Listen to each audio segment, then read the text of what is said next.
আসসালামু আলাইকুম, সবাই কেমন আছেন? আশা করি অনেক ভালো আছেন। আজকে আমার কিচেন থেকে আমি ভিডিওটা শুরু করতেছি। আমি গত 3 দিন ধরে অনেক অসুস্থ ছিলাম। আমার ঠান্ডা লেগে গেছে, জ্বর আসছে, ঘাড় ব্যথা, মানে সব কিছু মিলায় আমি খুবই অসুস্থ। তো যারা আসলে ভাবেন যে আমার ঘরবাড়ি সবসময় বুঝি অনেক সুন্দর থাকে, আসলে না। আমার ঘরবাড়ি এই যে দেখেন, আজকে এই অবস্থা। আমার এই বাজার টাজার করা আছে, কিন্তু কিছুই গুছাইতে পারি না যেহেতু আমি অসুস্থ।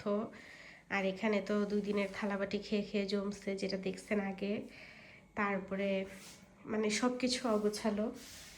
আর ঠিক এরকমভাবে চলেন বেডরুমটা দেখাই। এখন আমি ঘরে আসলে সব লাইট অফ করা, তো তাই আর কি।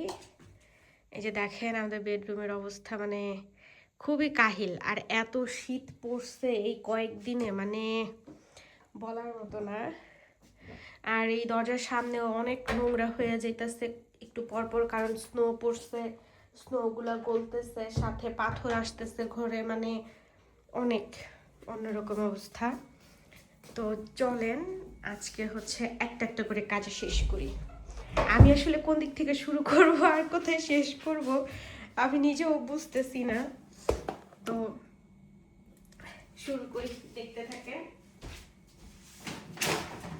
আজকে প্রথমে চালটা ভইরা নিব। আর আমরা এই চালটা খাই নূরজাহান সেল্লা বাসমতি রাইস। অনেকেই বলে সেল্লা রাইসটা খাইতে না, অনেক ফ্যাট থাকে এই সেই, কিন্তু আমরা আসলে ভাত খাই দিনে একবার, তো দেখা গেছে এই জন্য মানে সমস্যা হয় না। আর যেহেতু এশিয়ান মানুষজন ভাত না খেলেও আসলে হয় না। তো এই চালটা এখন 100 ক্রোনা কইরা নেয় ইন্দু পার্কে, তো এই জন্য এটাই আমরা খাই। আর অন্যান্য বাকি সব চাল অনেক দাম। নর্মালি আগে যে চালটা খাইতাম ওটা ছিল 120 কি 30 ক্রোনা করে। তারপর ওই চালের দাম বাড়তে বাড়তে এখন 160 ক্রোনা হয়ে গেছে, তো এই জন্য এখন ওই চালটা খাওয়া হয় না। তো এই যে আমার চাল ভরা শেষ। তো প্রথমেই আমি থালাবাটিগুলো ধুয়ে নিতেছিলাম, কারণ সর্বপ্রথম কাজ বেসিন পরিষ্কার করা। বেসিন পরিষ্কার করলে তারপরে অন্য কাজগুলো করা সহজ হবে আমার জন্য। তো প্রথমেই এই জন্য থালাবাটি ধুইতেছি। এগুলোকে ধুইয়া এক পাশে রাখবো, রাইখা তারপরে অন্য কাজ শুরু করব।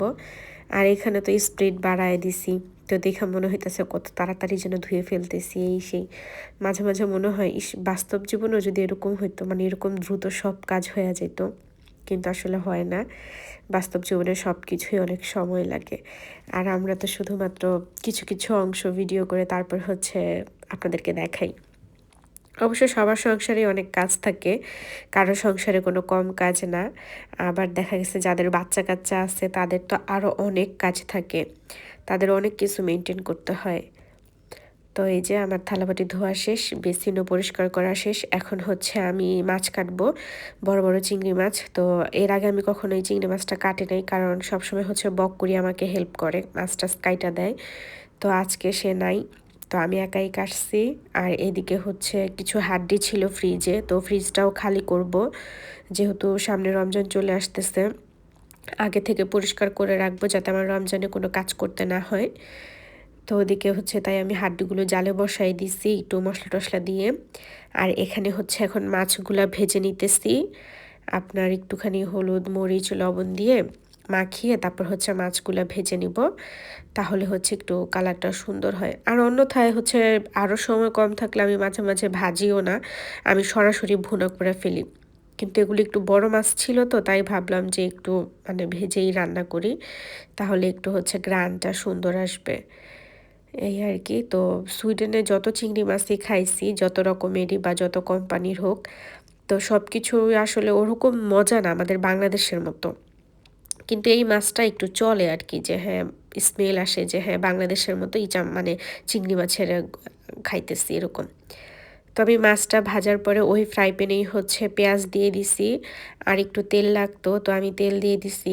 আর আমি চামচ দিয়ে তেল দিতেছিলাম, কারণ আমার অনেক এক্সট্রা তেল ছিল যেগুলো আমি বক্সে নিছিলাম, তো তো এদিকে হচ্ছে আমার পেঁয়াজটাও একটু লাল লাল হয়ে গেছে। তো এখন হচ্ছে আমি টমেটো দিয়ে দিব আগে। কারণ আপনি যখন কোনো কিছু ভুনা করতে চাবেন আর ওখানে যদি টমেটো ব্যবহার করতে হয়, তো আগে ব্যবহার করলে কি হয়, টমেটোর যে পানিটা থাকে ওইটা অনেক তাড়াতাড়ি শুকায়া যায়। ওইটা শুকাইতে অনেক সহজ হয়। শুকায় ফেলে তারপর হচ্ছে পরের রান্নাটা করা অনেক সহজ হয়ে যায়। তো এই জন্য আমি টমেটোটা দিয়ে তারপর হচ্ছে পরিমাণ মতো একটু হলুদ, মরিচ, লবণ, তারপরে জিরা, ধনিয়া দিয়ে ভালো করে হচ্ছে কষায় নিব, এই আর কি।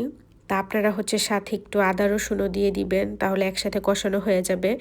আর আমি তো এমনিতেই তাড়াহুড়া করে কাজ করতেছিলাম, ভাল লাগতেছিল না, তো আমি আদা রসুন দিতে ভুলে গেছিলাম, যেটা আমি পরে অ্যাড করে দিছি। তো এই যে আদা রসুন দিয়ে তারপরে হচ্ছে একটুখানি পানি দিব, পানি দিয়ে তারপর আমি এই মশলাটাকে আরও ভালো করে কষায় নিব, যাতে আরও অনেক ভালো করে কষানো হয় আর মাছ দেওয়ার পর যাতে আমার আর বেশি সময় না লাগে। আর ওইদিকে এই যে আমার নেহারিও মানে জাল হয়ে গেছে প্রায়। তারপর আমি এখানে মাছও দিয়ে দিছিলাম, মাছ দিয়ে হচ্ছে আরও ভালো করে কষায় নিতেছিলাম। আর এখানে সবচেয়ে হাসির একটা বিষয় হচ্ছে, আমি যখন মাছ দিতেছিলাম আমি তো ভাবছি আমার ক্যামেরা অন, পরে দেখি কি মাছ টাছ দেওয়া শেষ কিন্তু আমার ক্যামেরাই অন ছিল না। মাঝে মাঝে নিজের অনেক বলদ মনে হয় আমার। তারপরে যে এখানে হচ্ছে আমার চিংড়ি মাছ ভুনাটাও হয়ে গেছে একদম সুন্দর, পানিও শুকায় গেছে, একদম মাখা মাখা করে রান্না করছি।